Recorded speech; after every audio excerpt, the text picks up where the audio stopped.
about leatherback turtles. They are huge animals. They engage in these incredible migrations across the Pacific Ocean. These animals are able to maintain a body temperature greater than their environment, which is very unique for a reptile. And they do this all on a diet of jellyfish. Truly a magnificent animal, and I think one of the reasons why it doesn't receive more attention is because it's not an animal that's easily seen. Essentially, hatchlings leave the beach and they're about that big, and when the people see them again at the nesting beach, they are animals that weigh 1,300 pounds and almost 6 feet long. We're here off the central coast of California between Half Moon Bay and San Francisco to learn more about movements of these animals. They're a very cryptic species. They lie very close to the water, not very much is exposed. We're most able to be effective with the help of an aerial team. And they essentially spot the animals for us and direct us to them. When we get on a turtle, it's a pretty exciting couple minutes. After the net is put on it, we have it alongside the boat where we secure it with some additional ropes.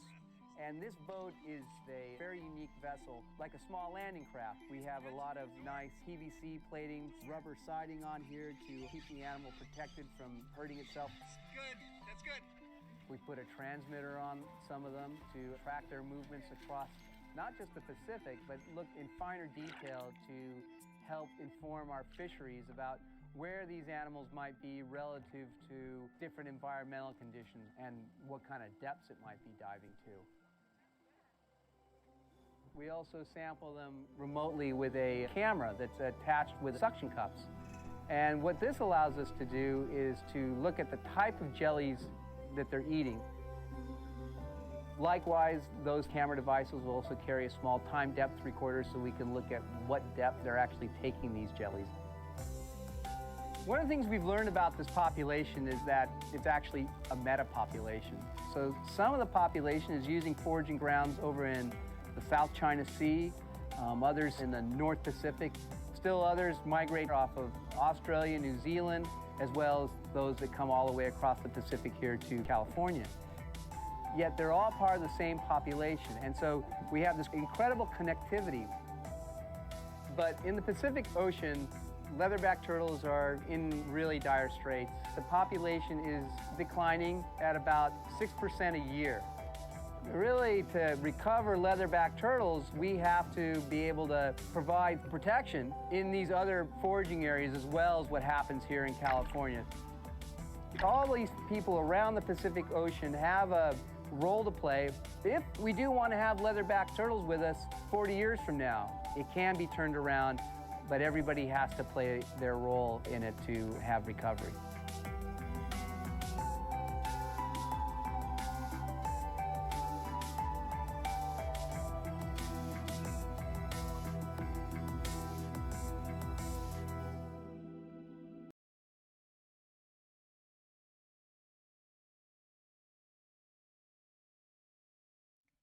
All right. Can you see and hear us, everybody, in the chat? Let me know. Hopefully this is all working. It took a lot of setting up to get here, but hopefully we're good. Thank you, Claire. Excellent. All right, everybody. Welcome back to Paleontologizing. I should speak into the mic, huh? I'm here with leatherback turtle expert Scott Benson today, who's very kindly joined us, and this is going to be a really fun stream, so I'm so glad you're here. Holy cow.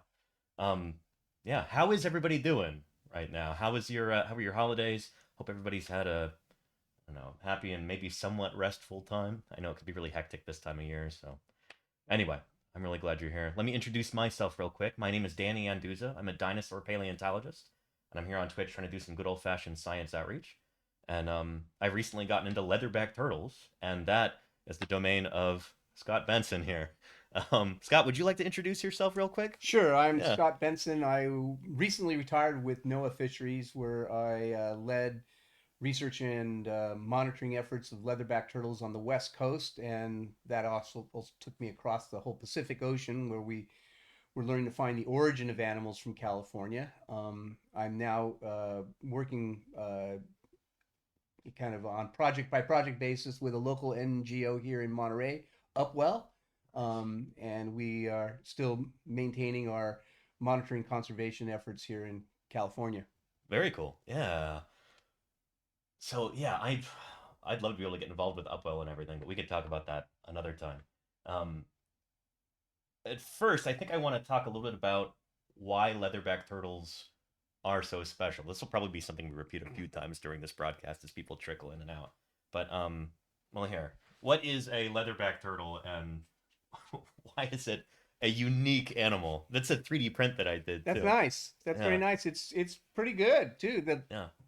flippers could probably be a little front flippers could be a little longer maybe. Interesting. Yeah. Okay. Yeah, they've got. I mean, that's where all the power comes. That's where the motor is. But Yeah, yeah, the yeah. leatherback is unique.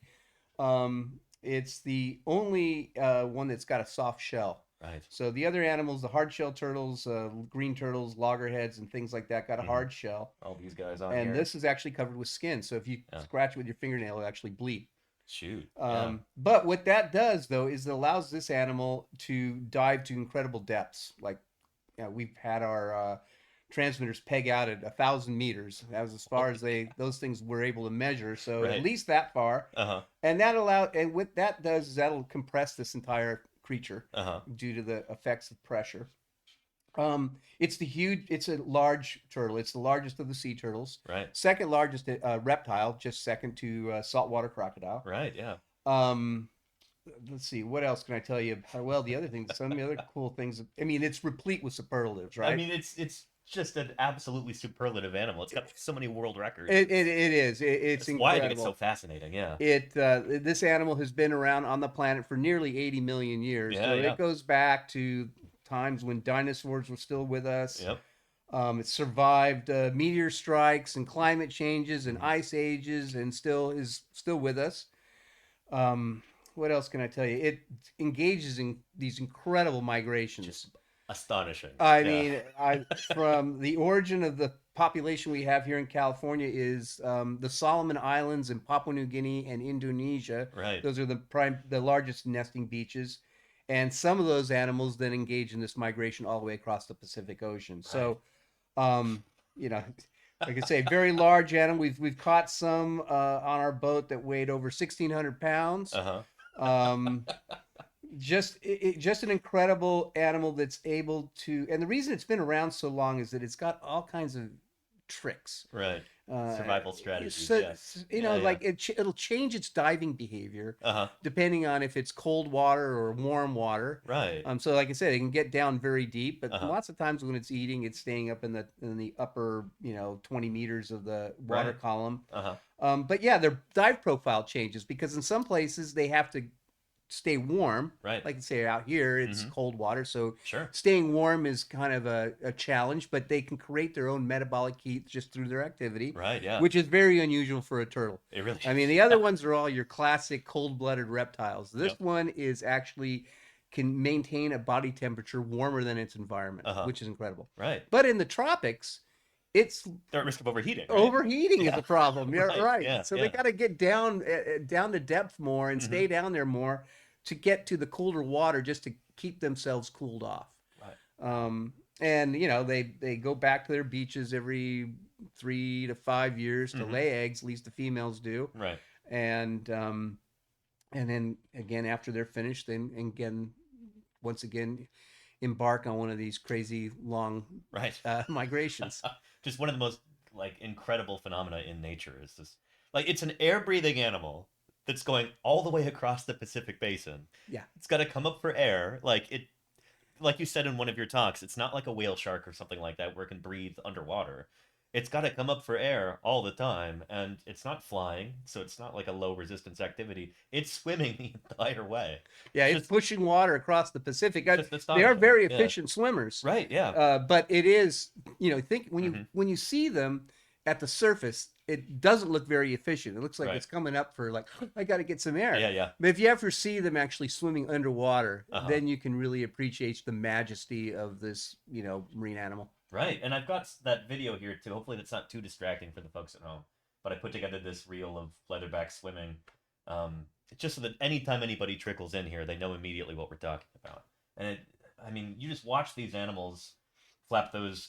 Do you call them pectoral fins or flippers? I just call them flippers. Flippers. Flippers, yeah. That's their primary means of propulsion, really their only means of propulsion. Yes. So the back flippers are just almost like elevators on an aircraft, like for Yeah. steering. Yep. Yeah. They're using for steering. Of course, they're very helpful when you're Yeah. digging a nest. Right. Yeah. You know, I mean, it's incredible. Have you ever seen a leatherback make a nest? It's wild. So it looks like something out of Jim Henson's Creature Workshop or something like that. Like the way that they scoop the sand with their hind flippers like that. It looks like a person sticking their hand into a, I don't know, some sort of big oven mitt or something, and then scooping the sand. It's just utterly bizarre. It is a very choreographed event Right. with these flippers like that. And we've learned that no matter how many letters you have after your name, nobody can dig a nest Right. as good Yeah. well as a turtle can. Which is Leatherback crazy can. because they can't see what they're doing either. Exactly. They're doing everything by touch, you Right, know? right. They can't look over their shoulder and see what their hind flippers are doing. It's just astonishing that they do all this by instinct. Yes.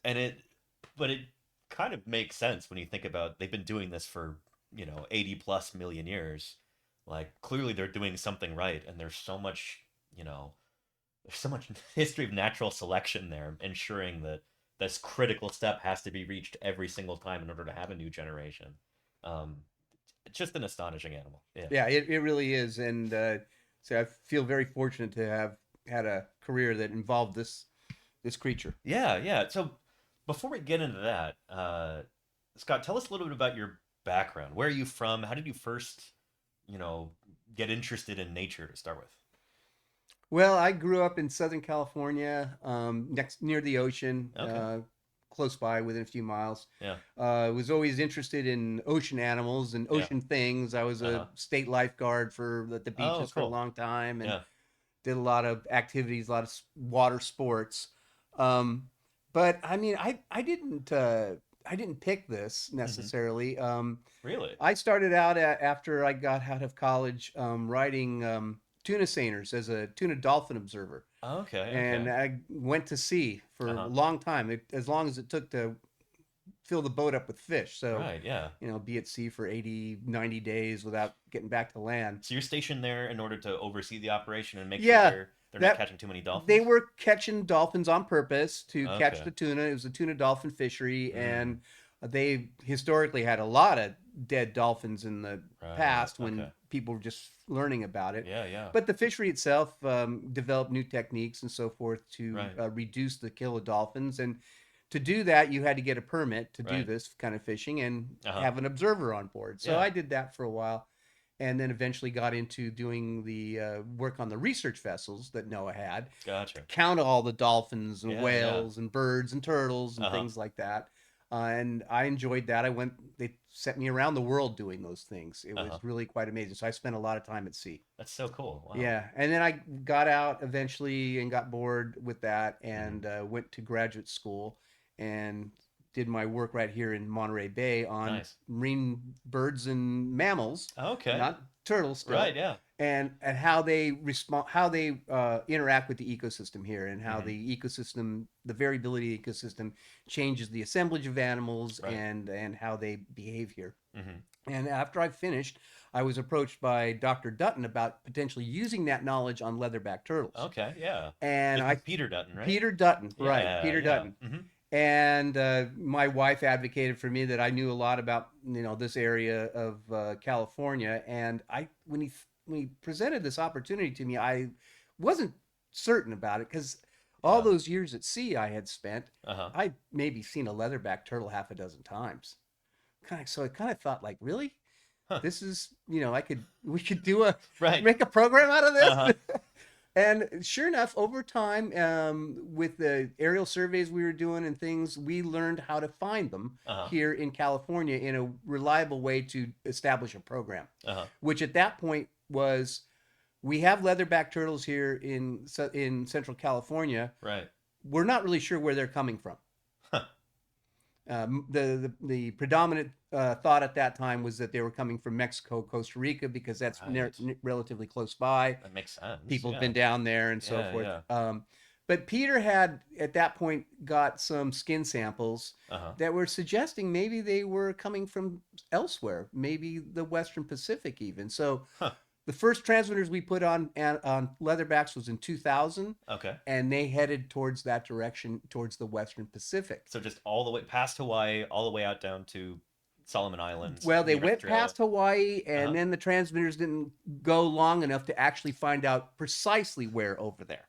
That's crazy that it's such a long voyage. It- The transmitters just Right, or the attachment failed. Sure, yeah, But it's yeah. a long way. Uh-huh. So we started going over there in 2001. I went to Papua New Guinea, Right. Okay. and there was a population that nests there during December and January. Uh-huh. And we put some transmitters on post-nesting females, Uh-huh. and they went down to New Zealand and Australia. Huh. And I thought, oh, well, maybe, because in science, sometimes, you do something and you get a result and you want to, like, confirm that. Sure. It might be a fluke or Maybe it something was a like fluke. that. Like, who knows? So Yeah. did it again in a couple of years and got the same result, that they were going down to Australia and New Zealand. So Interesting. we don't have a connection to California yet. Uh-huh. But later in 2003, in the summertime, I went to a different place in Indonesia, Uh-huh. and then we found the connection to North America. So Interesting. it turns out this is a meta-population Right. that nests in multiple places around the Western Pacific. You mentioned Solomon Islands Uh-huh. and Vanuatu, Papua New Guinea, Indonesia, which is Papua Barat, Indonesia, which is same Gotcha. island of New Guinea, just the Indonesian Right. The side other of side it. of it. Yeah. Yeah. And then they're all united by their mitochondrial DNA, Uh-huh. but then post nesting they use multiple foraging areas all around the Pacific. Huh. And so if you're a winter hatchling or a winter turtle, meaning you're nesting during the winter time, Okay. I'm saying winter is December and January, those months. Okay. Boreal winter. Yeah. Yep. Yeah. Yeah. You're likely to go down post nesting down to the southern oceans. Okay.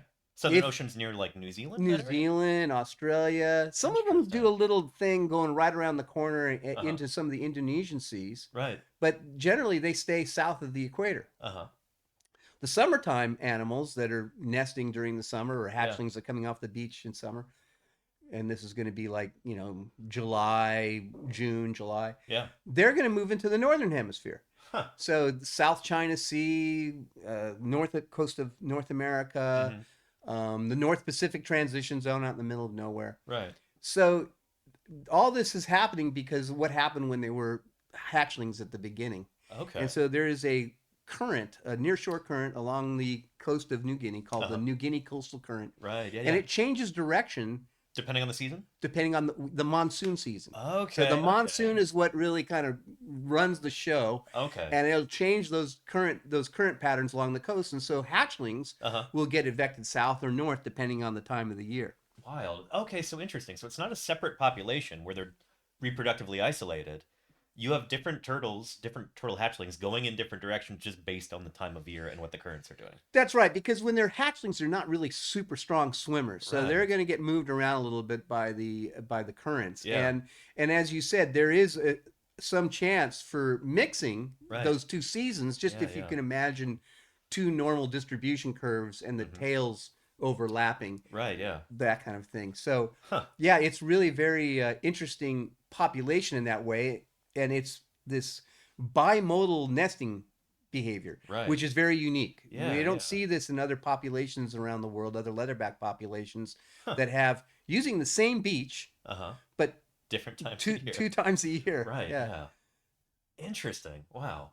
Now, do you get adult turtles that'll kind of switch between different populations or anything like that? Like, we haven't seen that, like Interesting, a summer nester suddenly becoming a winter nester. right, yeah, yeah. No, we haven't seen that, but there are folks working on the beaches there to monitor the Uh-huh. population and so forth. Right. It kind of has a history of on and off a little bit over the Yeah. years, but they haven't looked into those kind of things yet. Although Hmm. they are putting small pit tags on the animals so they Right, can yeah. identify individuals. Mhm. I imagine if anything like that ever happened, Uh-huh. we'd hear about it. Interesting. Yeah. Okay. Good to know. Yeah. Yeah. So when you talk about tracking these animals, you mentioned pit tags. What are some other ways that we can track them? Okay, so we use pit tags, which are subdermal little tags to Kind of like you identify. put on your dog or cat, right? Yeah, exactly. Yeah. We use, I mentioned satellite telemetry. Uh-huh. You can. That's with like a transmitter that's actually stuck to the top of the carapace, right? Just That's right. right there on the top. Yeah, we just attach it right here to the top of the carapace, put Yeah. it in a place where it's not likely to disturb the hydrodynamic, capacity of the animal. Right.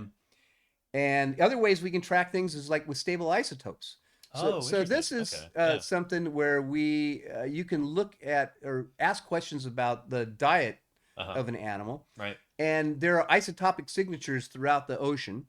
So you can actually, at least you can't maybe pinpoint exactly a spot, but you can definitely say this animal was foraging in this region. Right. So there's another way of using chemistry in this case to track an animal, although it's not the kind of tracking you expect, you'd see with a satellite transmitter or something like that. Right.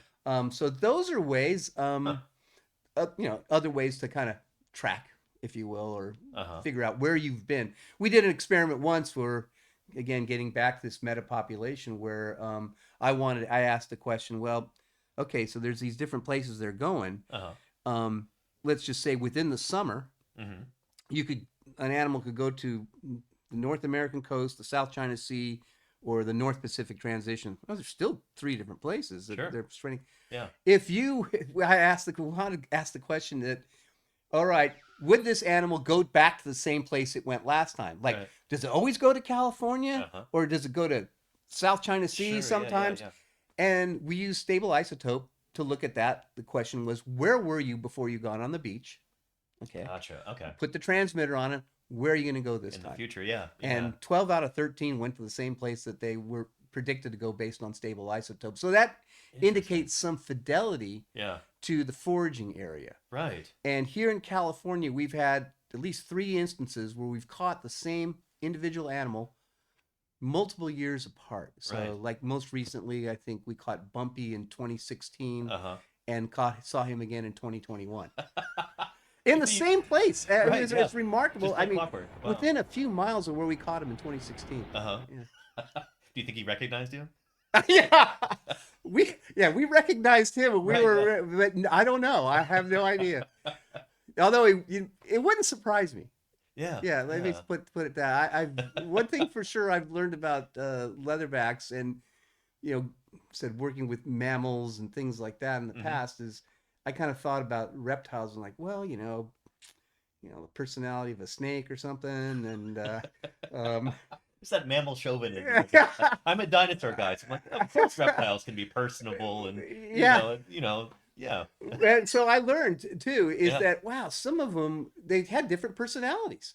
And some of them were easy to work with, some were difficult to work with. Some of them, particularly the ones that were particularly fighting a lot or struggling with us, boy, they really moved in the water. They really went fast. So that carried it through all the time. Yeah. Huh. Well, when you say difficult to work with, you mean fighting? Like, what are they doing? Struggling. Yeah. It's a wrestling match. So this is, fortunately, they don't bite. Right. Because that would be terrible. I mean, you look at those tomial teeth right there on the beak. They're pretty impressive. Absolutely. So unlike now the loggerheads and green turtles, they will bite. I've seen them snap a wooden dowel, for instance. These don't do that, but they're just so big. And they can feel with their flippers the tiniest little crease in the deck, and use it as leverage. Use it as leverage. So I've learned over the years, it's like, don't take the net all the way off the front flippers until you're ready to let it go. I learned that the hard way. Because they'll climb over the side, or they'll find a way to. They'll overpower you. I mean, they're going to overpower 5 people. It's an animal that weighs like 1,500 pounds. Absolutely. That flipper can actually lift you off the deck of the boat. So, it's just kind of trying to restrain the animal. We're not using drugs to restrain them. We've got the boat set up with, foam shields and padding all the way around to keep it from hurting itself. And then we try to get our work done in under an hour. So not to stress them out too much. We want to get him back in the water as quick as we can. We're taking blood samples for health assessments, and I mentioned tissue samples for genetics and stable isotope. Putting this transmitter on there as well, and then hopefully get that done within an hour, so we can let it go. But Yeah, it's just a lot of huffing and puffing and a lot of sweating. Right, yeah, Yeah. I can imagine. I think I remember you saying at one point in one of your talks that sometimes they're so well fed when they're on the deck of the boat that they kind of roll around. So like the plastron underneath is, convex rather than concave, and they what is that like? Trying to like 1,500 pound animal that's wobbling around like an egg. Yeah, Like, well, if you got to have somebody babysitting it all the yeah, yeah, time, yeah. because if you walk away and it's like, okay, we got to get some of our equipment and bring it back out here, Uh-huh. and the boat starts rocking a little bit with one of those particularly plump ones, Uh-huh. yeah, they'll start doing things like almost like they're trying to knock the boat over, like Right, yeah. they're trying to make more momentum for the boat to go, further Uh-huh. rocking back and forth and flipping around. So you got to have somebody at least be on there to restrain the flippers. Right. But you're right. The body condition on these things is highly variable. So Right. when they leave the nesting beach, the females, they're really been working hard. Yeah. Let's say, a female is going to be responsible for creating anywhere from 4 to 12 clutches of eggs during a season, Uh-huh. and each clutch 9 days apart. Okay. So that's a long time. And of course, a turtle out of water, Yeah. in this case, is crawling up these beaches with this giant body Really exerting herself. and Yeah. really working Yeah, yeah. hard to do this stuff. Uh-huh. And they get back in the water afterwards. They go down to the cold water to cool off. Mm-hmm. Yeah, But because then when they're on the beach, they're all flushed. I mean, you see that like pink all around their neck and their head. That's like from physical exertion, right? that is offloading heat. Right. That's Yeah, what it is. yeah. It's offloading heat. They're Mhm. you're getting super hot, Right. and they want to get this over with and get down and get cooled off. Yeah. But over a course of several months, then, Uh-huh. if you do this every 9 days, um, you can notice that the body condition starts to deteriorate a little bit. So In they kind that, of deflate? yeah, it kind of deflates, and so Huh. these ridges and stuff will become Right. very prominent. Interesting. Okay. Very easy to see. Whereas on the foraging ground here, a particularly successful animal, Yeah. all that stuff between these ridges just fills in, Okay. and Yeah. as a consequence, these ridges look much more depressed. Interesting. They're a little bit, they're lower. Okay. You also see a lot more fat develop around the Right, yeah. neck Mhm. and the shoulders here. All that just gets really big on the foraging ground. Sure. So yeah, this is part of their gig, right? I mean, they go long periods of times without eating. Right. Fortunately, though, they've got such much mass Mhm. that That they can afford to do they can that. afford to do this Yeah, stuff, yeah. and they're depleted after they leave, but then they go back out and get pumped up again. Right. Yeah. Yeah. So when you talk about foraging grounds and you talk about them bulking up for the benefit of the audience, what are they eating? Because this is one of the most remarkable things about them, I think. It's Yeah. They do all this crazy stuff, get to this giant size, do these incredible migrations on a diet of cold jellies. just nuts. I mean, I remember, I forget which book it was, but it's a turtle zoologist, and they were talking about how, leatherbacks subsisting almost entirely on jellies and other soft-bodied invertebrates. It's kind of like, seeing a huge like human bodybuilder, and you ask him what his diet is, and he goes, I just eat cucumbers. That's it. Celery. Exactly, yeah. Just some of the least nutritious things you can think of. Yes. Mostly water. And they're able to attain these huge sizes. Like, how much are they eating? It's got to be a huge quantity. Incredible amount. So food, yeah. this is part of the thing. The foraging grounds that they use all have some physical characteristics that are favorable for aggregating gelatinous zooplankton, Gotcha. jellies and stuff. Yeah. And so they'll eat, like, depending on the species of jelly, Uh-huh. half to 3/4 their weight in jellies every day. So here in California, we Yeah. happen to have a huge. Well, it's variable. Some Mhm. years it's better than others. Yeah. But lots of jellies, particularly the ones here that the turtles are after, are the sea nettles. Right. Chrysora. Chrysora fuscescens, yes. Okay, okay. The brown sea nettle. And it turns out the brown sea nettle is one of the more calorically rich options you can get Okay. compared to moon jelly. Uh-huh. And then the turtles themselves are very clever Mhm. about how they take these. So a small sea nettle, about that size, Yeah. they'll just take the whole thing down in one suck. Sure. And then Yeah, yeah. actually we saw Yeah, the mouth and so forth, and so Yeah. that Here, you can hold that if you'd like. sure. Yeah. So I mean, this hook is nice for piercing a jelly to Right. keep it, maintain it, not let it get away. Yeah. But underneath here, in the throat, Mm-hmm. it's actually like a Gular sac. Right. Yeah. So, I mean, I've had some animals we were necropsy that were dead stranded on the beach. Mm. And I was able to pull this thing one time, and I could hear the when I Like did the this. suction there? It's suction. Right. Okay. So it's actually, and I can see this on video too Right. occasionally, where it's all of a sudden it just scooped So in, they're doing suction feeding, almost like a beaked whale or something. kind of like that, but only on these Okay. small jellies. Interesting. On Okay. the bigger jellies, once they get to be like this, You have to take bites out of them. they got to take bites out of them. And what they do is they will hold the bell, Uh-huh. but they don't eat the bell. The Huh. bell's like the wrapper. Yeah. They are eating all the stuff underneath the bell, which is the manubrium and the gonads Right, and yeah. the arms. Mm-hmm. And it turns out that's the most caloric rich part of the jelly. Interesting. So That makes sense. it's a larger jelly. They're handling it.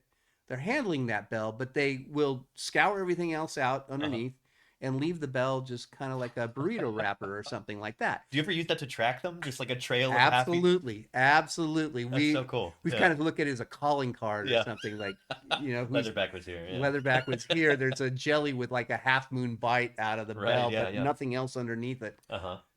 Interesting. So even with the protein rich parts that you were talking about, how much nutrition do you think they're actually garnering from eating the prey of these big jellies as well? Like if there's fish or something inside that are being digested, do those show up inside of leatherback guts when they've been... I would imagine they would, because some Yeah. of the commensals that you're talking about in this Yeah. case are going to be like there's a Medusa fish, for example, Okay, that yeah. might be underneath. Now that thing might scoot away. Yeah. But in other jellies that I've collected over the years, often there are little crabs Uh-huh. on them. I mean, they're not going to, Sure. those aren't going to get off. They're Yeah, going to yeah. be consumed. Uh-huh. So there are going to be some commensal species on that jelly that will be consumed. And, Uh-huh. I have not looked at that, in terms of a Right, diet yeah. analysis to look at how much of that stuff is in there. I Uh-huh. don't think it would be very much, Gotcha. but it would be something hard. Yeah. Interesting. Yeah. Because as somebody who's kind of new to the whole leatherback thing as of this year, I've been reading a lot of, popular books on them and that kind of thing, and they'll list the diets like, oh, sea jellies, salps, fishes, urchins, other things like that, and I kind of wonder how well documented that really is, or if it's just one of those things that just keeps getting repeated by these books that just copy one another over time, Well, that's a good question. And, certainly when you look at the gut context of a leatherback, like Uh-huh. say at a necropsy or something like that, Yeah. it's mostly a bunch of goo in there, and Yeah, trying yeah. to identify anything is very difficult. Uh-huh. Now, nowadays with using DNA though, Uh-huh. you could potentially, it'd be probably worth going through, gut contents of a leatherback, Right. if you had the resources, funding to do the study, Mhm. and then use DNA to look at what kind of things were actually in there, because Right. Yeah. otherwise it just looks like a bunch of goo. It's hard to Uh-huh. identify anything in there. Right, yeah. So I'm going to work on something here as you answer this question. I got to make sure that one of our things is working. But that's not the only way that you can study what these animals are eating, right? You've also used cameras to do that too. Correct. Tell us a little bit about that. So yeah, we out here we're don't have a lot of leatherbacks all the time, so we came up with an idea. Jim Harvey at Moss Landing Marine Labs came up with an idea to put a suction cup on a turtle so that we could just mark it. If we had a particularly good day, there was like 3 or 4 of them around. Okay, let's mark this one. We'll catch it later in the day. And it had a VHF transmitter and a small time depth recorder on it. And then we took that design was taken to add a GoPro camera to it, and first was a lipstick camera, to again put on the carapace of the turtle with suction cups, so it's not going to be on for a super long time. If we can get a couple hours out of it, we're happy. And then you're looking at it from the perspective of the turtle now, looking at the prey, Right. and that is how we know that they're only taking the underneath of the jelly. This is how we know they're sucking in the whole jelly if it's a small jelly, and why we know that they're primarily focused on sea nettles here. Right. There's been other things floating around in the water that Sure. we've seen through these video cameras, but they don't seem to go after them. They're very focused on sea nettles. Now, that's the situation here. Right. We haven't been Yeah. able to put cameras on them out in the middle of the Pacific Ocean, Right. Okay. and be able to retrieve that. That might be interesting if that could be done. Right. It would certainly be a issue about energy in terms of having enough power to power the thing for a long time, Right. and then also transmission to video data is like really memory intensive stuff. And expensive. I know that with the chip streamer. Holy cow. Yeah. And shooting that up to a satellite might be kind of difficult to do. Uh-huh. Interesting. Well, I wonder if there's anybody watching right now who's in the tech world, audio, video, that kind of thing, who might want to help solve this problem in the future. I mean, we can certainly use the help. Oh yeah, because I mean we know there's gelatinous organisms offshore, Right, yeah, even if you go 30 or 40 miles offshore from here, but I can't tell you which one it's eaten. Right. And I don't think they're sea nettles, because what I know about sea nettles, they are coastal. Right. So okay. So they're not occurring way out in the middle of the Pacific Ocean. They can get infected out there from Sure. time to time, But that's not where they're breeding. That's No. not where they have big population centers. Yeah. Interesting. Yeah. How do you think leatherbacks are finding these in the first place? Because I mean, I look at that skull and I see the huge orbits there, the big eye sockets. How good is their vision and how good is their sense of smell? Well, let me just say the smell first. I don't know a lot about this, but I've been told that turtles in general have a very good sense of smell. Right. Even to the point one time I was watching a video at a conference. This is when I first got started with turtles. And again, I didn't study turtles as my idea. Yeah. And we were watching this video footage of I think it was a green turtle coming up to like a plastic bag or something. So they won't eat it. So why? Because it doesn't smell right. Like, really? And she was right. On that one, it did not eat the plastic bag. All right. So when you look inside, if you look inside of the nostril area of a leatherback, there's a lot of looks like catacombs and things like that. Almost in there. like nasal turbinates? Yeah, absolutely. And so they should have they probably have a very good sense of smell. Sight, we can see them when they're foraging. A lot of times what they'll do is they'll dive into the top of the thermocline and then come out and almost look like at that point they're after the jellies. And they're essentially silhouetting them against the sun. Right. So you can see this kind of this figure, the silhouette figure, which is the jelly, and then the turtle coming at it that way. So certainly they're visual predator. Absolutely right. Interesting. On the beaches at night, I don't get the impression they're particularly acute with their vision. Sure, yeah. But they are visual predators in that regard. So to the extent that answers the question, I couldn't tell you exactly how acute that is, but certainly they're using vision to find their prey. And the smell, who knows? I mean, that might be something that's useful to kind of pinpoint an area. So if you're coming across the whole ocean, I would imagine as you get closer to the continent, it has a different I would smell. imagine, yeah. I mean, So you think they're using smell to navigate potentially? They might in addition to navigate just kind of like that last little bit might be helpful. Scent might be helping them at that last part. Yeah. Interesting. Wow. Really cool. Yeah. Let's talk a little bit about their. Well, let's see. How are we doing on time? We've got about an hour left, I think.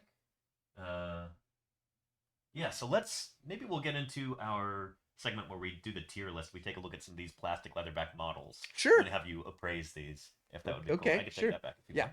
Yeah. So That's in nice. Here, pick this. yeah, in Careful. all good. Live broadcast, everybody. Yeah. So I figured it would be fun to do a tier list in classic Twitch fashion, where we take a bunch of commercially available leatherback models, and we have our leatherback expert appraise them on their accuracy and their charisma, and then we'll put them onto our tier list here. So let's get that tier list set up. Right. Here, just a minute here. There we go. And presentation mode. There we go. Excellent. This is, let's see.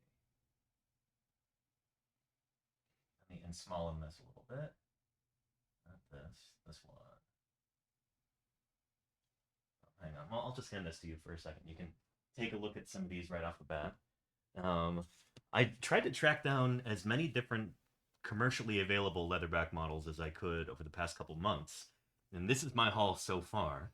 Yeah, it's a pretty good haul. It's not like this is not the kind of turtle that you typically see as part of like a wildlife collection or something. No, and that's really one of the challenges for conserving this animal is that it's hard for people to really get passionate about something that they never see. Mm-hmm. You know, I've met a lot of people who make their living on the water, whether fishermen or other folks that spend a lot of time at sea that never seen them either. Right. So I'm always interested to hear when a local whale watch folks out here finds a leatherback. It usually creates a bit of a buzz around the bay for a while, at least for about a week, that one was seen. Mm-hmm. But yeah, it'd be nice to be able to get more people to be able to see them. Exactly. You know, alive. Yeah. I mean, if you go to a nesting beach, they're all over the place. Yeah. Well, at least some of they them used to be. Yeah, at some of the beaches, and that's definitely worth seeing. Mm-hmm. But here locally, it's hard to do that. Have you done that, by the way? Have you been to a nesting beach? Oh, yeah, absolutely. To put those transmitters on, yeah, obviously, and I've been. What is that like? It's pretty neat. I mean, leatherbacks, you know, nest at some really beautiful places. Right. Yeah. You know, I've been to beaches in the Atlantic Ocean and, of course, in the Pacific Ocean. Some of the places, particularly in the Western Pacific, are very remote. Right. Very remote. There's no roads, no airports or anything else. You're getting around by small boats. The people who live there, they're subsistence cultures. So they're gardening and they're hunting, but they're not going to the store and things like that. Yeah. Tend to be fairly impoverished areas at that. But again, very beautiful places. Nice to be there for a few weeks, but it's not an easy place to hang out. So after a couple of weeks, I'm usually ready to. A lot of bugs. I got malaria a couple times, so you know it's it's not an easy place to go, but very beautiful. Yeah. Right. And anytime you ever have a chance to go to a nesting beach. I'm hoping to this year. We'll see. Yeah, I the one that I went to that was really had a lot of turtles at it was in Trinidad. Right. And was it Matura Beach? Matura Beach, right. They had a lot there. And that was pretty exciting to see so many that they were like bumper cars. Right. You know, they were banging into each other and crawling over the top. They seemed like they had an attitude, a lot of attitude going on. Well, I mean, it's like a life or death thing. It is. You know, that's the next generation that you're providing for. It's I can see why. Yeah, absolutely. So let's take a look at some of these. Maybe we'll start off with, I don't know, we'll let this be kind of our standard? Our standard, yeah. Even though you said the flippers could be a little bit longer. This isn't a bad one. The flippers could be maybe it's a tad longer. This is from an artist on Colts 3D, which is like a clearinghouse for like 3D models. But otherwise, this one is very good. Yeah. I definitely is top shelf. Okay. Awesome. Okay. Yeah. Awesome. So this one is not commercially available. You can buy the files online and print it like I did, but all of these were produced by manufacturers and, you know, presumably they were sculpted by hand by somebody. So we'll take a look at some of these and we'll use this as an opportunity to talk about leatherback turtle anatomy, and then we'll rank them on our tier list here from, let's see. I sent you that link earlier. I'm not sure if you had a chance to look at this goofy thing, but S is the best. That's like superior. Right. I glanced at this. Yes. Yeah. And then D, even though it's green, that's, you know, that's least impressive. So let's take a look at the big one. Well, the big one. Yeah. The color's weird, isn't it? It is. It's really vibrant. I picture this is probably from like the 80s. Okay. I think it's fairly vintage, this one here. And let's hold it up to the camera so everybody can see too. So the blue color is, you know, obviously a little strange. And the other thing they did on this one was when they are small, you see them having a lot of these white spots on them. Okay. As they get older, those kind of end up kind of fading away or merging or something, and you don't see as many white spots on them. But in the little ones, in the younger ones, the white spots are quite obvious. And the other thing is on the smaller animals, these ridges are very spiky. Right. On the younger animals. We've actually caught a couple small ones. Relatively speaking, small is going to be like 127 centimeter carapace length, Uh-huh. and maybe, that would have been 500 pounds or something like that. I mean, we could almost pull it in with our arms. Right. But as they get older, then these spikes seem to, are not Almost as prominent. resorb or something. Yeah, they're not as prominent, and they get rounded off and Mhm. all that kind of stuff. Interesting. So the other thing about this one is, those ridges, that's not very good. I mean, Okay. these are all uniform, and they're hard to even see. Uh-huh. It's just essentially looks like a mold of a dome with some Right. ridges put up on the top. And Uh-huh. I mean, this design, the leatherback's design. I mean, as you can see again Mhm. on this, I mean, these ridges. This is a very hydrodynamically Right. well designed Very sleek. creature. And the Yeah, whole carapace just teardrop shaped. Just absolutely. cutting Do you through know water. this was called Mercury's turtle? I guess. Really? I think it was Mercury because he Yeah, carried the carried winged messenger god. carried a Yeah. lute. Oh. So have you ever heard the term for leatherback called lute? Yeah, L-U-T-H. Uh-huh, because of the 7 strings on it? That's 7 right. or 5 or whatever That's it is? right. Yeah. That's right. Huh. Okay, so yeah, we're where would done we with the put blue guy. this? Yeah, so you said points off for the ridges on there. The ridges and the coloration. and the coloration. How are the proportions? Are they pretty good overall? Not bad. Yeah? Not bad. Not bad. I mean, the back flippers could probably be a little bigger. Yeah, yeah. And it's like little skinny legs. And this one would be a female, right? Because she's got a short tail. Well, we have no tail on this one. No tail on that so one. Shoot. we'll have to assume it's a female then. Okay. But you're right. So this Yeah. one too looks like this would be a female because Right. that tail is barely sticking out of the back. It there. does seem like in popular depictions of leatherbacks, all sea turtles really, the females are overrepresented. People almost always draw them with short tails because those are the ones that people see on the beach, right? Right. And so we've been fortunate because we're studying animals on a foraging ground. Right. That we see males and females. Uh-huh. And the male's tail it's something else. It's prehensile a little bit. Right. Yeah. So it'll actually kind of can wrap a little bit around your leg if you get near it. Really? Yeah. Wild. Huh. No, because that's how they clasp onto the female during mating, right? Yeah. Correct. Cool. So let's see. For this one, you think it's pretty middle of the road as far as these go, or as far as these things go, or if I was just to be walking around at the wharf here in Monterey, middle of the road. Middle of the road? Okay, we'll put it there in B, and we can move these around later if we want to. This is from the manufacturer La Remy. It might be, sounds French, but I'm not sure. Really rare. I only found the picture that I used here for the tier list was from the eBay listing where I got this from. So okay, it's a rare find right there. Oh, is that right? Yeah. Yeah. Wow. Good for you. Yeah. Started collecting these over the past few months, and I'm my colleague George Schillinger, he collects them. And really? Sometimes he gives them to me. And Oh, I've got a cool. couple Okay. at my house. We've got one mounted on the boat of the Sheila B Nice. as well. Okay, yeah.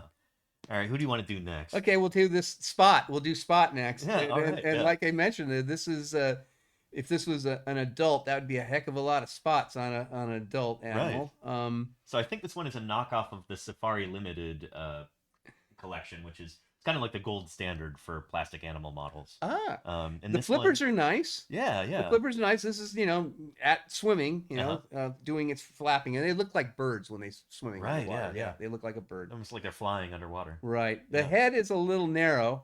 Interesting. Okay. On this one, and because we mentioned body condition can change an animal, we won't take points off for the not very fat around the neck because it could be this just left the nesting beach or something. And also a female, right? Short tail.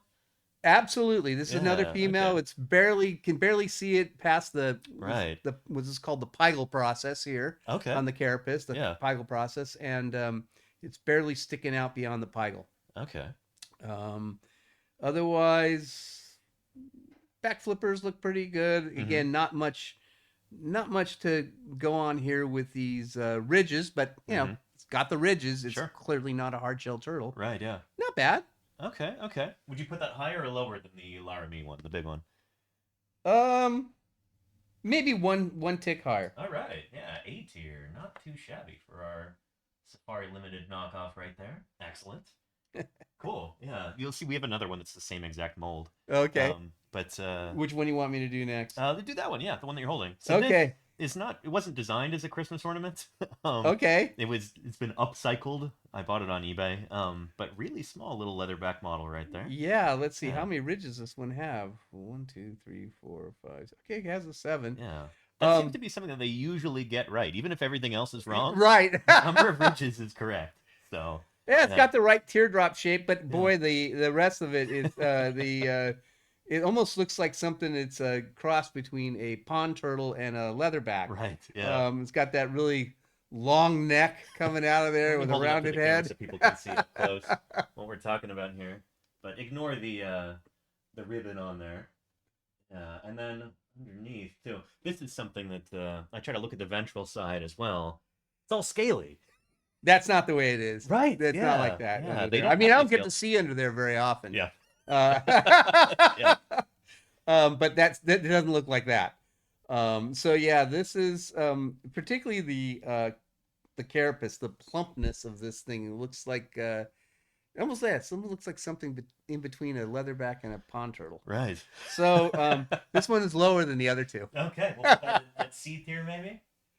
All right. Still not bad. You get some points for effort. Yeah.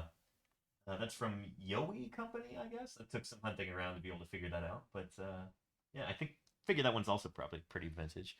This was one of my favorites. But so this is the old Safari Limited version model from, I think this is from 1997. And it's really hard to find nowadays. Oh, is that so? Yeah, yeah. Well, now this one, again, probably a female. Again, the tail's not sticking out too far. Yeah, the back flippers are pretty proportionally correct. Front flippers aren't too bad. A little pointed, more pointed than they really are, and but not bad.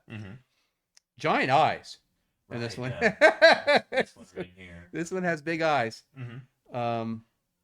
Otherwise, And the eyes don't look like...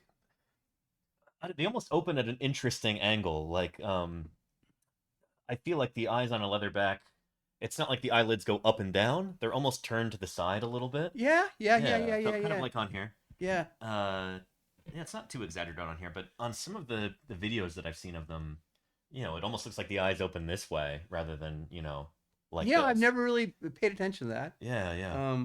I've got a photograph of a close-up of a leatherback's eye and face that's all over on the internet. Oh, cool. I see it I bet you regularly. we could find it if we had time. Yeah. But the carapace actually looks pretty good. Yeah.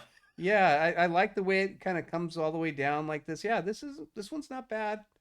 A lot of spots again. Right, yeah. I mean, I don't painting know these what things is always difficult. That's why I didn't paint this. No, except that's for, like, a good, the that's bronze good. color paint or whatever. I still think that's still Oh, yeah. better than this one. Oh, yeah. But this one is better than the last one we just did. Okay, so should we put that middle of the road B tier? Yeah, Or- that sounds good. Okay, yeah.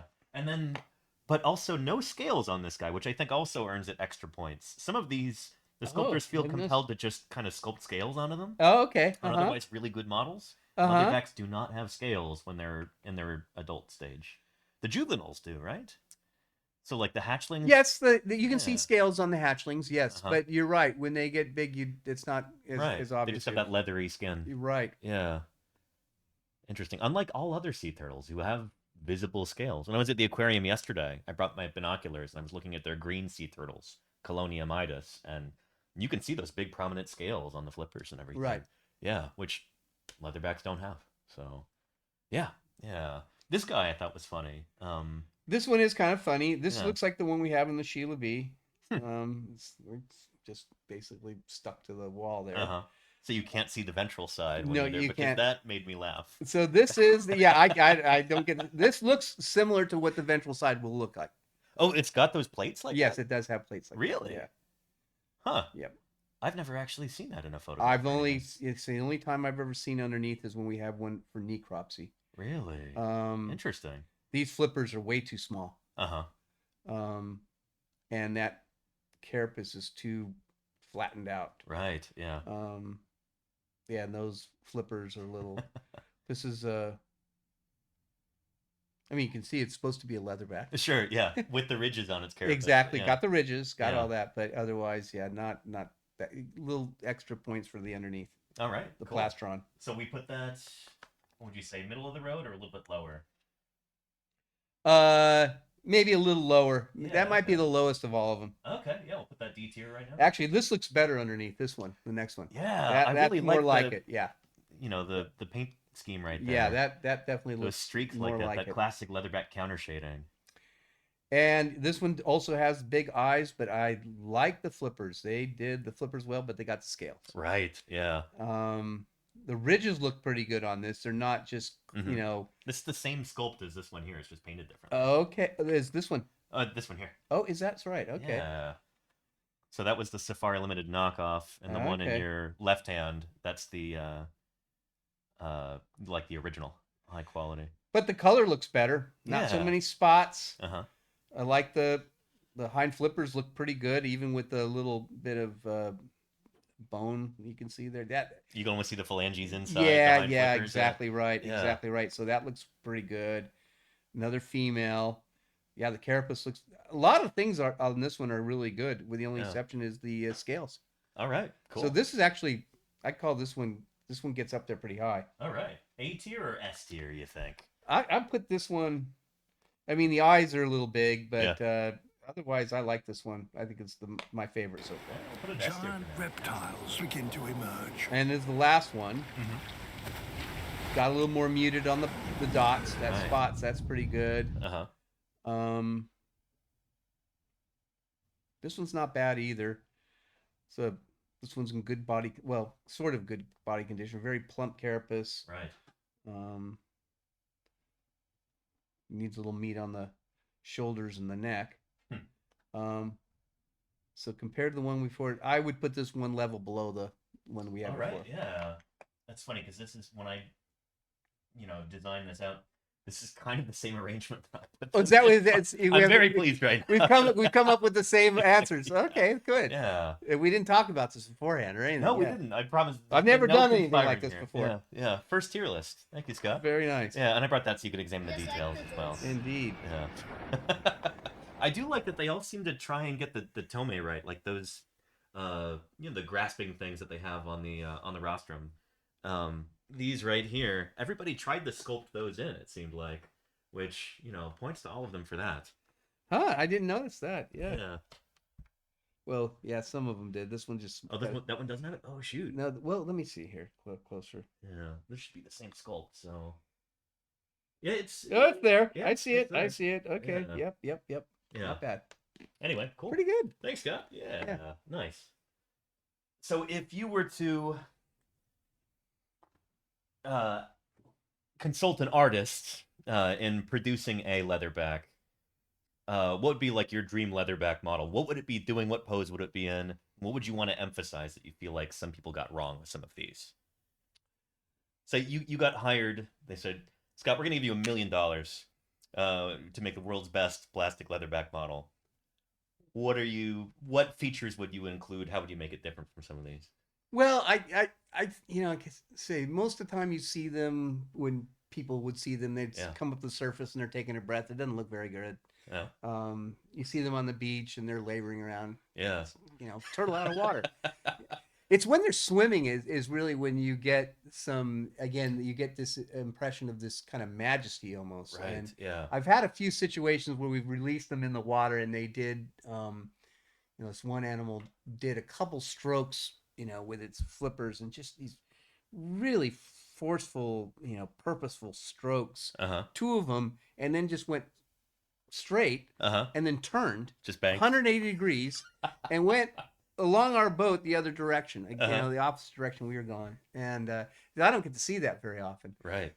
So yeah, I would think if I was to advise somebody, it would be trying to capture that swimming action again when it looks like they're flying like a bird. Right. In doing that. And of course, the front flippers are really what it's all about. Right. And that's where all the power is. So yeah, that would be emphasizing that. That's a good answer. Okay. I worked with a group once, collaborated with a group once in out of Scotts Valley called Tanzel. Okay. And they created a what was it? Augmented reality. You heard of this? Yeah. Augmented reality leatherback turtle. Really? And we did a kind of a show like what we're doing here for folks, and they had this I worked with them for a long time doing exactly kind of the scenario that you just painted here. As they worked to create this augmented reality leatherback turtle. This wasn't Mac, was it? I don't know if they ever had a name for it. Okay. Let me pull it up and I'll see if it's. And it was pretty neat. They had it when we did the thing for the online presentation. I was in. It was during the COVID. It was kind of a little awkward, but they had this augmented reality in the room with it, and I'm standing there with this leatherback that's floating around in the room with a bunch of jellyfish around us. It was amazing. It was very cool, and I haven't had interaction with those folks at Tansel for a while, but I saw that and I thought, wow, this would solve a problem for us in that, like I say, most people never get to see this animal, right? Particularly, swimming around in its environment. This isn't it here, is it? I don't know if that is. I don't think so, but that looks pretty good. Oh, it's frozen. I don't know. Yeah. But I would love to see that augmented reality thing be at some kind of a display at the Sanctuary Exploration Center or the Monterey Bay Aquarium or something like that. Sure. Where people could get an idea about the size and again, the impressive size, particularly of this animal. Again, you're not going to see it unless you're super lucky on a whale watch boat. And I've had even the whale watch folks tell me it's like, yeah, they're really popular at the beginning when we first see when everybody wants to see it and so forth. But what's it doing? It's just coming up for a breath of air, right? What more do you want? And usually people after about 10 minutes are like, okay, when are we going to go see some whales? Man, I got to go on a whale watching trip out to the Fairlawns at the beginning of November, and I wanted nothing more than to see a leatherback. Sure. Holy cow! Sure. I got kind of tired of the whales after a while. Sure, I get it. But they're not incredibly charismatic compared to like a humpback whale that's breaching or something like that. They're not flying out of the water. Right, exactly. Like not doing that. And they're so low profile too. Like you barely see the head and the top of the carapace come up. That's right. So this augmented reality, I think that would be a way to bring the leatherback to the people, since the people can't go to the leatherback. Exactly. Yeah. There's a video that I show here on Twitch all the time when we're talking about leatherbacks. Here we go. It's this right here. I show people this. That's wild. They go, that's not real. That's AI or something. Like, no, this is a real animal. Yeah. And I love the angle here because it just shows off how big this creature is. So that's a nesting female. I'm assuming this is somewhere in the Atlantic, right? I don't know. I for some reason I thought that was somewhere in Asia, but I don't know. I can't see the thing well enough to see the folks behind there. But that's a very unusual thing to have when seen in the daylight. It happens sometimes at nesting beaches. Sometimes we get the dawn turtle. Right. You're ready to go home and go to sleep. Yeah. You've been on the beach all night, and then one of them pulls up at dawn, and you're out there for longer. Just nuts. But that's not even dawn. That is like in the middle of the day. Yeah. Do they get bigger in the Atlantic than they do in the Pacific? Well, that's a good question. So there are multiple populations, if you will. 7, just recently an 8th one. Oh, really? Well, yeah, they got some skin tissue samples from Indonesia. Okay. Particularly over in Java. That part of Indonesia. Indonesia's a giant country, Of course, yeah. Thousands of islands. Yeah, thousands of islands and 3 time zones or 4, just like the United States. And it turns out the haplotypes that were found there were somewhat unique and different from the ones in the Western Pacific or the Indian Ocean. So they're saying, okay, we have another stock, you will, or another population based on its DNA. So back to your question, the ones in the Atlantic are big. The ones in the Pacific are big. Right. They're both the Western Pacific, at least. Yeah. The Eastern Pacific population, which is the animals that they nest in Costa Rica and Mexico. Yeah. Nest in Costa Rica and Mexico, and then they use foraging grounds off of Peru. They're small, a little smaller. Okay. And some of the thoughts of the reason why is because they are subjected to regular occurrences of El Niños and things like that may regulate or they may get only to a certain size because of some of the resources being limited at certain constraints times. In terms of food, exactly right. Yeah. And then others around the world. I mean, I couldn't say how big some of the other ones are. I've only seen Atlantic, Western Pacific, and Eastern Pacific, and I haven't seen any of the ones in Africa or the in the Indian Ocean, for example. Haven't seen those, so I wouldn't know. But yeah, there is variation in size depending on where it is you're making your living.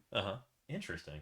Do you suspect that at some point they might speciate? If all these populations survive, if we're successful in not driving them into extinction, if we can keep them around, is there?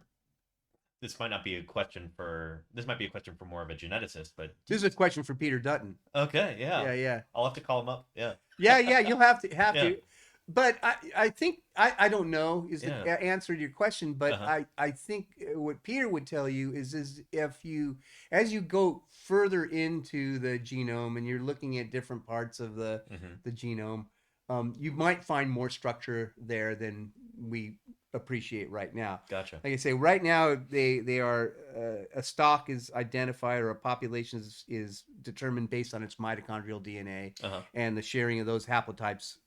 But I don't know in terms of being able to speciate out further. Yeah, they are considered in terms of their genetic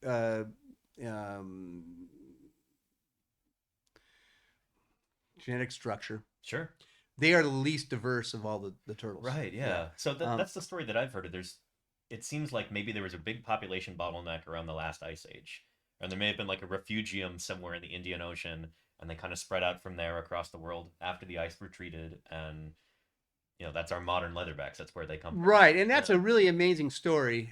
Peter could give you more details on that, but essentially, there was the ice age created a refugia in what's known as the Coral Triangle region. Right. So it's actually like, Solomon Islands, Philippines, Indonesia, that part of the Pacific Ocean. Right. And that's all there was. Right. And after the ice age, then they radiated out again from that spot and then recolonized the Atlantic Ocean and the Indian Ocean in addition to the Pacific Ocean. Right. But right. There's a bottleneck there. And so there's not a tremendous amount of genetic diversity compared to what we consider the more modern turtles, right? Which are the hardshell turtles, green the turtles, coloniids. Yeah, exactly. So all 6 of the other guys on my shirt except for the leatherback. That's something that I'm interested in talking about with other paleontologists right now who work on fossil turtles. Is how different are leatherbacks and how far back did they actually diverge? Because there's a bunch of conflicting opinions about this right now. We know so little about them. Leatherbacks are so different from all other sea turtles nowadays. How closely related are they really? That's something I'm going to be excited to explore over 2026. So, I look forward to hearing more about this yeah, too. yeah. We've got probably about another 25 minutes before maybe you have to take off. Okay. You said the meter's running for your car, right? Correct. I've got it on a meter. I got another half hour to go. Perfect. All right. I want to get into talking a little bit about leatherback conservation, because this is something that you're really passionate about and you've done a lot of work on. First off, how is the Pacific population doing right now? So this population that you say they nest in the Solomon Islands and in that part of the world, they swim all the way across to off the coast of California and Oregon and Washington. A lot of your work has been on surveying these animals. First of all, how do you do that? And what have you found? What's the overall trend? Yeah, so leatherbacks are, like you mentioned before, they're pretty cryptic. They don't cause a lot of attention to themselves when they come up to surface. They're not as easy to find as a whale. They're giant turtle. Yeah. But still, it's a small thing to find out in the ocean. Vast ocean, yeah. Yeah. And so using boats to find them is not a very productive way to go. So we use airplanes. Right. And so my wife actually leads the airplane component of the whole project. And we do line transect surveys to determine the abundance and density of turtles. And then we use the plane to find the animals so that we can subsequently capture them and put tags on them. Right. So she's up in the plane and she's calling to you over the radio saying, You've got a turtle over here 6,000 meters away, you know. You've got a turtle like 50 meters on your left. Oh, okay, yeah. And it's really that because when you're on a boat, they could be that close and you can't see them. that's right. I mean, because like you say, they're just when you're out at sea and you're looking for them, you're just looking for an area where there's some shoaling, Right. like some waves are breaking out, like tiny wavelets are breaking on something where they shouldn't be breaking, because there's an animal there. Right. Yeah. And maybe you're looking for the head, but that's all you're going to get to see. But from a plane, you can see them much better because you're looking down, and you can see them down to if they dive the first meter. So from the surface down to a meter, you can see them. Right. And we've been doing that. Karen started collecting that kind of data in the early 1990s because she was doing surveys for harbor porpoise, not for leatherbacks. Right. And said, "Oh, would anybody be interested in this other sighting data?" And Scott Eckert at that time was pretty well whom you've worked with, one of the pioneers here. He said, "Oh yeah, that would be valuable. Hold on to that." So we now have a data set that spans over 30 years. That's tremendous. Yeah, wow. We've been, of course, replicating the surveys and so forth over that time, and we've seen an 80% decline at the foraging ground here in California. Just in the last 30 years. So in 3 decades, 80% population decline. Correct. At the foraging ground. Now, people would say potentially, well, and it's a fair question to ask, like, how do you know they just didn't go feed somewhere else because there's nothing here? Now, if we look at some of the other data, we don't see any decline with the jellies like that. We see a lot of variability from one year to the next, but not a trend and decline of jellies. So it's not like their food is disappearing. No. There's something else happening. And if we go to the nesting beach, where we have colleagues over there that have been studying the beach, they came up with a 80% decline in 30 years at the nesting beach. Right. I understand they're just about ready to publish another paper about that shows that since that data set ended around 2011 or 2013, that since that time they've just seen it flat. So, which is good. Okay, yeah. I mean, you got to stop going down first. Right, yeah. And so that it's maybe flat right now, and maybe hopefully someday we'll see it going up again. But it hasn't gotten anything back. It's still depleted by 80% over that time. Right. So that's not good. And that's how we determine these things. We here on the foraging ground, we do line transect surveys. At the nesting beach, they count females at the beach. Right. What do you think is driving that decline? Because I know that's kind of a mystery, but what's your hunch about this? I say I started my career working on tuna seiners. Right. Okay, and they were catching dolphins. They caught a lot of other things too out there, including turtles. That's a very steep decline in a short period of time for an animal that has otherwise been on the planet for nearly 80 million years. Right. And fishing bycatch is probably the number one thing. I mean, there's always concern at the nesting beach because they're very vulnerable at those places. You have to have protections there for the eggs and the adult animals themselves. Right. And many places, and if not most places where leatherback turtles are nesting, the primary areas, they are protected. In areas, leatherbacks are unique that if they lay 10 clutches of eggs, they won't put all 10 clutches on the same beach. Right. They'll put a couple other baskets. That's exactly like it's like hedging your bet.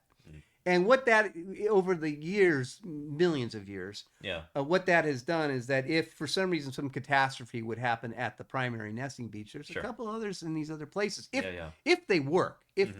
Yeah. But that behavior also subjects those animals that don't nest at the primary nesting beach to potentially be eaten, killed themselves, or their eggs going to be poached. So right now in the Western Pacific, which is the population we've been talking about, we haven't been talking about the Eastern one, which is even worse condition in terms of its population than the Western Pacific. There are all these tiny nesting beaches, and that's nice. That's nice because it does provide a kind of a hedge for any kind of natural problem, whether it be a tsunami that would wipe out the beach or for whatever reason the beach isn't working out anymore, that you've got this hedge.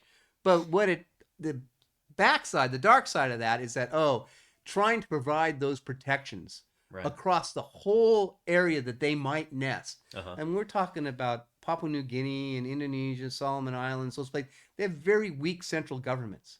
So really all the conservation happens at the village level. Right. And so you got to be able to get to that village level, encourage the conservation and so forth with leatherbacks, and also provide them with some idea of an incentive to do so. Right. And that might be providing access to healthcare or education, or helping them get their goods to market and things like that, whatever they happen to be growing and so forth. And so we have some colleagues over in Indonesia at the State University of Papua that are doing just that. They're linking socioeconomic development with leatherback conservation, That's which so is important. brilliant. Yeah. Brilliant. It's the only way it's going to work, because again, trying to get folks that are really struggling one day to the Right. next just to feed themselves To to care about an animal like this. correct. Yeah. It's kind of it's a big ask. So that, I think that's really important, that they have that kind of connection there. So the idea is basically, if you can improve people's lives so that they're not so desperate, then they can have the wherewithal to actually conserve these animals. Conserve the animals. They have, the time and energy to do that. Yeah. I would go over there to primarily put transmitters on the animals, and Yeah. I'd be interested to know, like, over a 2-week period, how many are here. Could we do a patrol all night long for 2 weeks and maintain that for 2 weeks? It's hard when you're in a place where during the daytime you're out in your garden trying to feed yourself, or you're out hunting, to think, oh yeah, let's stay up all night. To go watch over turtles. Right, exactly. Yeah. Interesting. Okay. Before we run out of time here, I want to make sure that we go over what folks at home can do if they really want to help protect these animals and ensure that they make it into the next century. What can folks at home do? How can they make a difference? Well, I mean, obviously, it would be nice to have something like equivalent to the International Whaling Commission for leatherbacks, where you had all these nations working together, with a common goal in mind, realizing that protections only afforded to the animal in one part of their geographic range aren't really going to do anything if you don't have those protections in other places where the animals spend part of their lives. Because they're crossing entire ocean basins, they're nesting over here, they're feeding off a different continent, and I don't see that happening with turtles, Really? like it was done with whales. So what people can do is be very careful about how they consume seafood, because again, this is the number one threat to Just like leatherbacks is turtles. fishery bycatch. And it's not that, again, people are not necessarily trying to catch this animal. They don't want to catch them. They're after things like swordfish and tuna and things like that, and they get caught. Leatherbacks do on long lines and gill nets and things like that. So what people can do is be very conscious seafood consumers. And I mean, sometimes it's tempting to make it a complicated message about check this, check that, the other thing. I mean, you can use one of those seafood watch things. Right, and we have a command for that in the chat right now if somebody wants to pull that up. And Claire just did. Excellent. So like the Monterey Bay Aquarium's got one, and it's really good. You'll find swordfish on there, and it says yellow is proceed with caution, which is U.S. caught swordfish. Right. And then red is swordfish that's caught somewhere outside of the United States. And the reason for that is that the United States has things like the Endangered Species Act, the Marine Mammal Protection Act. We've got some regulations. I've told people that the safest place for a leatherback to be is in U.S. waters? In U.S. waters, off the coast of California. Yeah. It's probably the best place they can be, but they can't obviously spend their whole life there. Right. They got to go back to the beaches and nest. So if you're uncertain about a product, just buy U.S. caught seafood. There you go. And it's not to necessarily disrespect everybody else. No, but it's... but in this case, we know we have some regulations and safeguards in place to try to make sure that what you're eating comes with a side dish of the Endangered Species Act rather than a side dish of turtle. Right. Okay? I like that a lot. Yeah. Excellent. I've got a meeting with the Monterey Bay Aquarium folks tomorrow about helping promote their Seafood Watch program, so I'm really excited about that. That'll be something we'll be talking about a lot over the next year, chat. So, stay tuned for that. What are some other things like, here in California along the coast, we've got a plastic bag ban, and that's a good thing, and that's not necessarily like that's not by itself going to save the leatherback turtle, but it's a piece of the puzzle there, right? It's a piece of the puzzle and Yeah. something that people can do, and it pays off for other things besides leatherback turtles. Yeah. Clearly, and it's not not to say that even though I gave you that example of the animal that approached the bag, the green turtle, Yeah. and didn't take it. Uh-huh. We know from science literature and so forth about the incidence of plastic being in the GI tract of leatherback turtles. Right. And if you ever seen the figure, it's almost like exponential the way as soon as plastics are on the scene, that while a lot of it ends up in the GI tract of these animals, it doesn't mean that they all died from that. Right, but it can't be good for them. No. Yeah. But it's in there. And so yes, keeping the garbage out of the water is really important, and that's something you can do yourself just on a afternoon if you walk along a beach and decide I'll take a bag with you and pick up a lot of the garbage. Yeah. And I know it sounds corny too, but just bringing a reusable bag to the grocery store is something. It's not nothing, and that's every little bit helps. That's something that I want to do in the next couple months too, is screen print some leatherback designs on some tote bags and then sell those online as a fundraiser for leatherback conservation. Sure, so that's good. I want to talk to you about who would be some of the best recipients of those funds, but we'll do that off camera later. Yeah, and then what else can be? I mean, leatherbacks are a global creature. They're a transboundary species, like you were saying. So climate change is also affecting them too. Can we talk about that a little bit? Okay, so I mean, it's always for me. I'm always trying to put this into context. I've got an animal that's been around 80 million years and has been through some climate change things, like we talked about the Ice Age and things like that. Yeah. So clearly, they have some tricks to get around. Like I said, not putting all your eggs in one basket. We talked about that. Yeah. But part of that was also a situation where the numbers themselves were overwhelming. And so it allows these probability things to be viable. Like if you've got a population of 10,000, you lose a 2,000 or something over here, it's not a problem because the rest is still going. Now the population is much less than it was. And so that doesn't work as well as it did in the past in terms of responding to climate change. And again, that response happens over hundreds, thousands of years. Yep. So like the climate change that we're experiencing right now is happening way more quickly than that.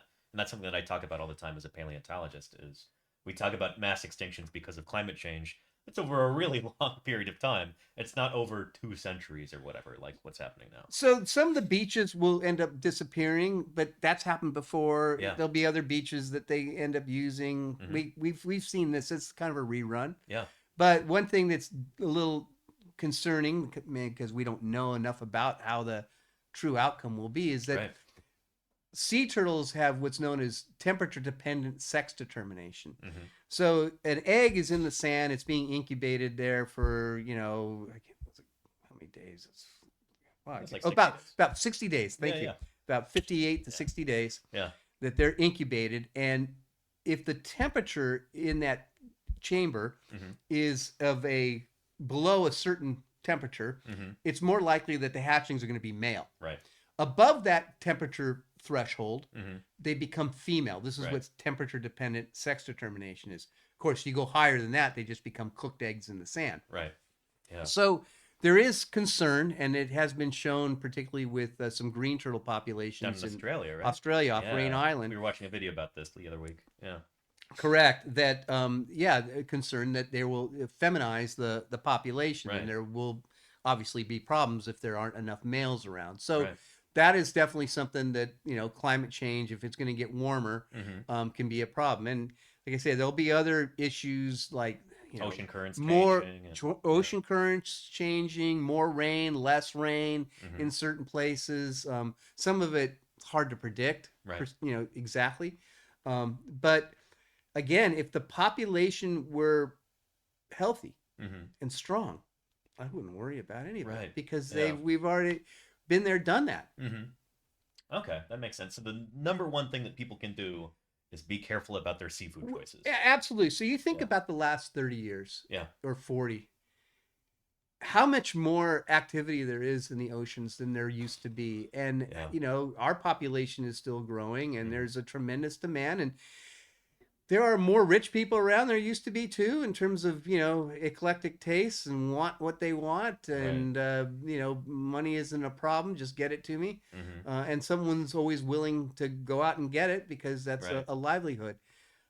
So there's a lot more hands in the pie, or hands in the pot, if you will, of the Yeah. ocean. And so it's, in some ways, shouldn't be a surprise to us to see a decline like that coincide with this Right. rapid, this intensification of the industrialization of the oceans. Mhm. And you're only limited by your imagination when you try to think about all the different ways people extract things out of the ocean. Yeah.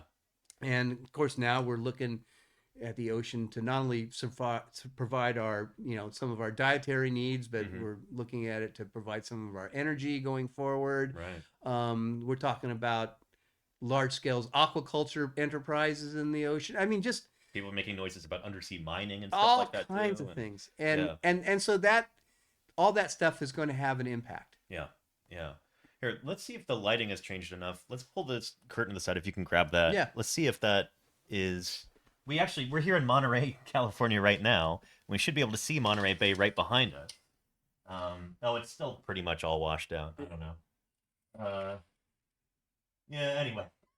So here in Monterey Bay, we have an excellent example where the sardine fishery absolutely collapsed. Yes. In the middle of the 20th century, just Right. from overfishing, and that's. Well, some of it was overfishing, but some of it was environmental too. Oh, really? Yeah, Okay. because the ocean it doesn't stay the same. It's highly variable. Yeah. And there are cycles, Mhm. essentially, where sometimes sardines are up and other times anchovies are up. Right. And so it's certainly overfishing is going to play a role and exacerbate those kinds of things. But they're not that in that particular case. That's not totally all overfishing. Interesting. So there may have been a natural population decline anyway, and then the overfishing was just a 1-2 punch. Correct. Yeah. Interesting. Okay. And I feel like so many things with leatherbacks are like that too, where you've got them being caught as bycatch, and you have beach development, and you have plastic waste, and all these other things are all adding up in order to send these animals into decline. And it really is a multifaceted problem. It really is, and it's a hard nut to crack, because if you look at the whole Pacific Ocean and all the different nations and cultures all around the Pacific Ocean, there's a lot of differences in terms of how people perceive or how people use the resource. Right. And so, I mean, just to make it easy, I often will say something like, well, one man's bycatch is another man's lunch. Right. So there are cultures around the Pacific that would potentially catch a leatherback turtle and think, yeah, let's eat it. Other places it would consider like, ew, that's terrible. Yeah. I've been with some people that actually engaged in an active hunt on the water for leatherbacks. It was amazing. It's just like the subsistence thing you were talking about, right? This was these folks. This is a ritualistic thing more. Yeah. Okay. So these folks say that they are descendants themselves of leatherbacks. Right. I went out with them on a small panga, no fancy electronics, no GPS, nothing, just a panga. Yeah. And I think that what they've done is it's an area that has extreme tidal fluctuations. So I think they're tuned into the tides, and they know when the tide is at a certain level that the leatherbacks might be a little closer. But we go out on their boat, and I wanted to introduce suction cup tagging to them, because I knew it would be kind of similar looking to harpooning a turtle, which is what they were doing. Yeah. And they found one. We found a couple. We found them the first time we found one. Jeez. It was very ritualistic. He was calling out in his language, not Indonesian language, but the local language of that island. There's thousands of languages in Indonesia. Yeah. And leatherback, give yourself to us. We are starving. We need you, and so forth and so on. And then he saw one, and he went down to the bow of the boat and started scooping the water and drinking it. And he looked back at me. I had my hat on. He said, "Mr. Scott, take your hat off." Like, disrespect. And of course, I'm naked up here, so it's Indonesia. I'm like getting fried, right? Right. Yeah. But it was very highly ritualistic, and we went in later on, and we didn't obviously harpoon anything, but Yeah. I wanted to try the suction cup tag. Uh-huh. But they had some leatherback meat on the beach from a previous hunt. Uh-huh. Oh my God, the smell! It was just terrible. It's not And great. it's hard for Yeah. me to understand. Like, really, Yeah. you're gonna eat that? It's so oily and Yeah. like, But yeah, I have friends who work with leatherback specimens in museum collections and stuff like that, and like even getting the domestic beetles to eat them to clean the skeleton, it's a tall order because they just don't want to do it. These are beetles that will eat anything, and they're like, nope, let it no. yeah, So yeah. yeah. But again, it's a big world, and there's different ideas and perspectives and tastes, and Yeah. so that makes it a little bit more difficult. But that's why I think the best chance for them to be surviving is for people to, like, again, modify their own behaviors a little Right. bit in terms of how they eat seafood, and Mhm. we'll just keep trying to talk to the others Right. about, hey, could you put an observer on your boat, so we can get some data and figure out how we can solve this problem. Yeah, And yeah. could you potentially, do things differently so you don't catch so many leatherback turtles? Right.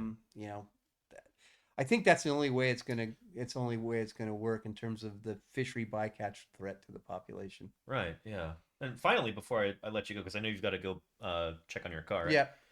I want to know what I can do over the next year, and I feel like the most impactful thing that I could contribute is just trying to get the word out about these animals. Because I feel like if more people are aware of these creatures, more people will care about them, and nothing will change until more people care about these animals. And they're just absolutely remarkable, superlative creatures. I feel like if people are shown leatherback turtles, they'll fall in love with them in the same way that I have.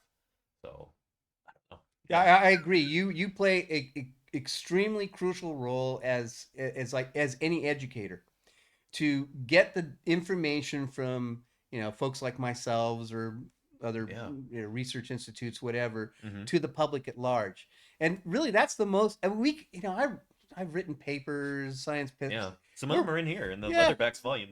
We write them to ourselves, and we Yeah. write them to our colleagues because nobody else really reads them, right? Yeah. But that's where you play such a crucial role, is to get the information out to a much wider audience, and an audience that's likely to be more proactive as well. So thank you.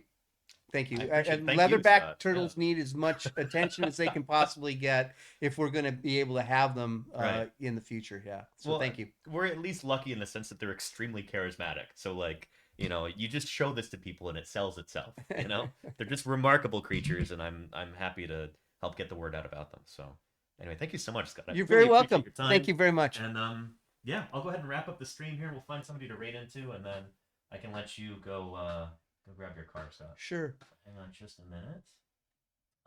So we're off now? No, hang on. We're still on. Let me go back to